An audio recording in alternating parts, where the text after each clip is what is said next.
ہوتا تھا قدیم زمانے میں جب بھی کوئی سٹیٹ پہلا بغاوت کرے تو ان بغاوت کرنے والوں کو کہاں جاتے کہ کہاں سے نیچوں کو پھینکا جاتا تھا. پھینکنے کے بعد اس وقت دروازہ نہیں ہوتا تھا, سیڑھی نہیں ہوتی تھی, وہاں پر ایک بڑا سا پتھر رکھا جاتا تھا تاکہ نیچے جو قیدی وہ باہر نہ نکل سکے, نہیں بھاگ سکے. اور یہاں پر ایک چھوٹی سی روم ہے, اس روم کو ہم لوگ ڈارک روم یا پینک روم کہتے ہیں. یعنی یہاں پر جنگوں کے دوران شاہی خاندان والے افراد کے جو سکیورٹی ان کو یہاں پر چھپایا جاتا تھا, یعنی یہ ان کا ہائیڈنگ پلیس ہوتا تھا.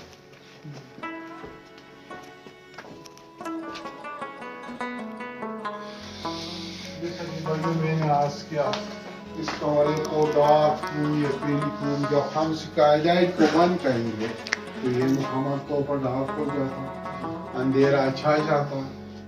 یعنی اسی کمرے کو بالکل سیکورٹی پوائنٹ آف ویو سے بنایا گیا تھا. قدیم زمانے میں جب بھی حمزہ میں کوئی لڑائی ہوتی, کوئی جنگ ہوتی تو یہاں پر شاہی خاندان والا افراد کو جو سیکورٹی ان کو یہاں پر چھپایا جاتا تھا, ان کو یہاں پر سیکور کیا جاتا تھا.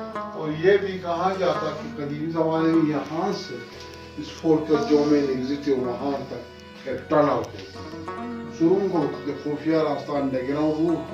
جب بھی شاہی خاندان والوں کو کوئی ایمرجنسی ہو جاتی, کوئی خطرہ محسوس ہوتی تو وہ لوگ یہاں سے نکل جاتے تھے. جب 1881 میں 1891 میں برٹش آرمی نے انگلش آرمی نے حمزہ کو کیپچر کیا, انگلش آرمی نے اس ٹنل کو بند کروایا, اس کو ڈیمولش کر دیا, ڈسٹروائے کر دیا. یہ ایمرجنسی میں ان کا فاسٹ کیس ہوتا تھا. وہاں پر وہ ایمرجنسی میں کوکنگ اور ہیٹنگ وغیرہ کا بندوبست کیا کرتے تھے. اور وہ دیوار میں دیکھے آپ کو چند چمبر, چند خانے نظر آئیں گے. قدیم زمانے میں ہمارے یہاں کوئی الیکٹریسٹی, کوئی لائٹنگ کے بندوبست نہیں ہوتی تھی, اس پہ دیا رکھا جاتا تھا, یعنی یہ لیمپ پریس ہوا کرتا تھا. تو جناب جیسا کہ آپ جانتے ہیں کہ قدیم الایام میں حمزہ ایک انڈیپینڈنٹ اسٹیٹ تھی, ایک پرنسلی اسٹیٹ, ایک آزاد ریاست جس میں یہاں پر اسٹیٹ ایگزسٹ ہوا کرتا تھا. اس وقت اس کمرے کو دو مقاصد کے لیے استعمال کیا جاتا تھا. ایز اے کچن سمجھنے میں چولہا ہوتا تھا, یہاں پر اپنے لیے کوکنگ اور ہیٹنگ وغیرہ کا بندوبست کیا کرتے تھے. اور یہ اسٹون کا پورٹ, اس کو بڑا سا میٹامارفک راک کو, سافٹ راک کو کارونگ کر کے کاٹ کے اس کو بنایا گیا ہے. زمانے قدیم میں ایز اے کوکنگ پارٹ کے طور پر اس کو استعمال کیا جاتا تھا. اور اسی کمرے کو کچن کے ساتھ ہی کانفرنس ہال کے طور پر استعمال کیا جاتا تھا. یہاں پر میرا حمزہ اور روزانہ اکٹھے ہو کر ان کے رہ کے ان کے سبجیکٹس کے جو ایشوز ہوتے تھے اس کو یہاں پر ڈسکس کیا جاتا تھا. یہاں پر ایک لمبا سا پتھر ہے, اس کے بارے میں آپ جانتے ہوں گے, اس کو شیولنگ کہتے ہیں. تو آپ لوگوں نے ہندوؤں کا گاڈ کا نام, بھگوان کا نام, لارڈ شیوا کا نام سن چکے ہوں گے. یہ لارڈ شیوا کا اسٹیچو ہوا کرتا تھا جس کو یہاں پر ہندوازم ہوتا تھا. اس وقت کے لوگ اس کو دودھ میں نہلا کے ملک میں واش کرتے اس کا ورشپ, اس کا پوجا کیا کرتے تھے. یہ بھی ہندوؤں کے رسوم ہوتی. تو یہاں پر ایک چھوٹا سا اسٹور ہے جس میں کھانے پینے کا سامان وغیرہ کو اسٹور کیا جاتا تھا. وہاں پر دیکھیں, وہاں پر لکڑی کا باکس ہے, اس کے دو حصے ہیں, دو کھانے ہیں. ایک کھانے میں آٹا وغیرہ کو اسٹور کیا جاتا تھا اور دوسرے کھانے میں اناج, گندم, جو, باجرہ, مکائی وغیرہ کو اسٹور کیا جاتا تھا. اس کے بعد اس اسٹون کا نام شیولنگ. ٹھیک ہے. اس کو صرف کلام کرنے میں چوک کرنے میں, اور دوسرا ہے جو سائن آف رسپیکٹ فور پوجا کے داخل ہوگا, بادشاہ سلامت کے سامنے جھک کے داخل ہونے کے لیے. اور تیسرا ہمارے یہاں پہ ٹھنڈ زیادہ ہوتی سردی کو رکھنے کے لیے. یہاں سے ہم اس کی آغاز کرتے ہیں. بسم اللہ الرحمن الرحیم. سب سے پہلے آپ سب کو میری طرف سے السلام علیکم.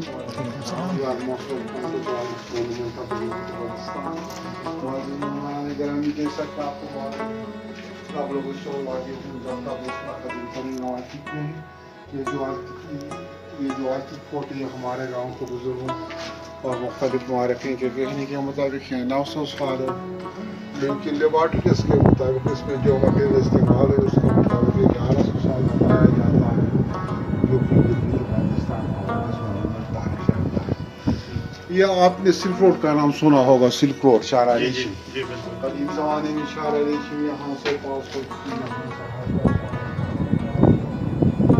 شارا ریشم کو بنایا گیا اور آپ کو معلوم ہے دنیا کا 8واں جو گیا کہا جاتا ہے، کیونکہ زمانے قدیم رشیا سے چائنا سے حملے کا خطرہ تھا. اس وقت رشین اور چائنیز حملوں کے لیے سلک روڈ کا انتخاب کرتے تھے، سلک روڈ کا سہارا لیتے تھے. اس روڈ کو بنانے کا ان کا جو مشن تھا، یہاں سے سلک روڈ کے کاروان کو مانیٹر کرنا، ان کو پر نگاہ رکھنا اور شاید خاندان والوں کو پروٹیکشن دینے کے لیے. جب اس روڈ کو سکوٹے پرپز سے بھی بنایا گیا تھا تو یہ قدیم زمانے میں سکوٹے گاؤں کی کرنا ہوتا تھا. یہاں پر سکوٹے گاؤں کے نیچے سے وہ سے جو کاروان گزرتے تھے ان کو یہیں سے مانیٹر کیا جاتا تھا، ان کو یہاں سے نگاہ رکھی جاتی. یہ ذرا دیکھیں اس سکوٹے گارڈ کے اندر ہی آپ لوگوں کو اسٹرکچر کیا ہے. اس کو ہم لوگ اسٹینڈنگ گریو کہتے ہیں، اسٹینڈنگ گریو اور اسٹینڈنگ ٹوم، یعنی کھڑی مقبرہ، کھڑی قبر. تو کہا جاتا ہے کہ یہاں پر آج سے 800 سال پہلے ایک بادشاہ نے اپنے چھوٹا بھائی کو اس کے اندر زندہ چنوا دیا ہے. بادشاہ نے اپنا چھوٹا بھائی کو زندہ کیوں چنوایا تھا؟ وہ اس لیے چنوایا تھا کہ جب بادشاہ کا چھوٹا بھائی نے بادشاہ کے خلاف بغاوت شروع کی تھی اقتدار کو حاصل کرنے کے لیے، بادشاہ کے دل میں یہ بات آ گئی تو بادشاہ نے اپنا چھوٹا بھائی کو پنشمنٹ کے طور پر اس کو یہاں پر زندہ چنوایا تھا. اور یہ اس زمانے کا وائن سیلر ہوتا تھا. یہ اسلام کے آنے سے پہلے یہاں پر شاہی خاندان والوں کے لیے وائن یعنی یہاں پر شراب بنایا جاتا. اور یہ اس زمانے کا یہ پرزن ہوتا تھا جیل. اب دروازے سے دیکھی جانا ذرا، یہیں سے میں آپ کو لے چلتا ہوں یہاں سے. اب دروازے سے دیکھ کے آئیے، ادھر سے پر چلے جائیں گے. ٹھیک ہے سر.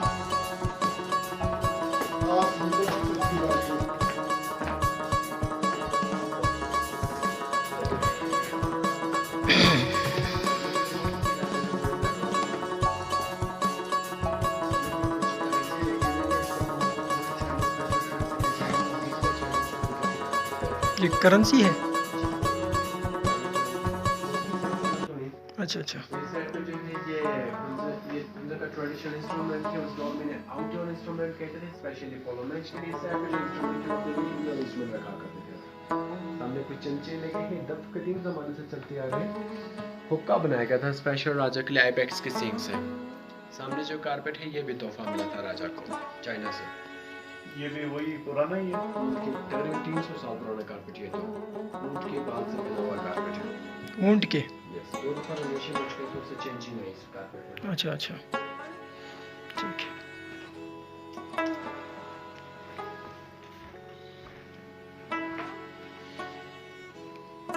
دا پکې سمڅۍ دی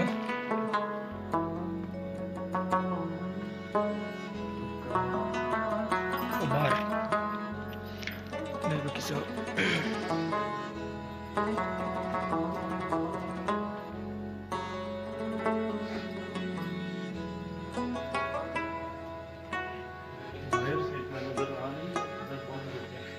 چھوٹے چھوٹے اسٹورز میں لا کے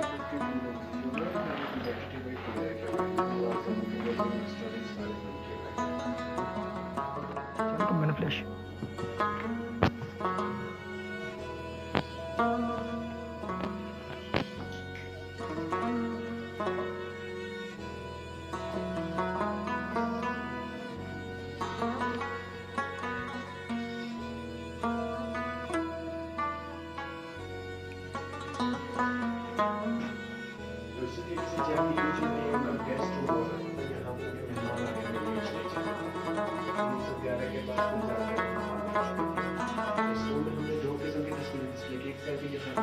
جن لوگوں نے حمزہ کے حکمرانی کی ہے عام حمزہ کے حکمرانی اس طرح باتیں ہیں. اس طرح خان کی قومی پکچرز لگے ہوئے ہیں.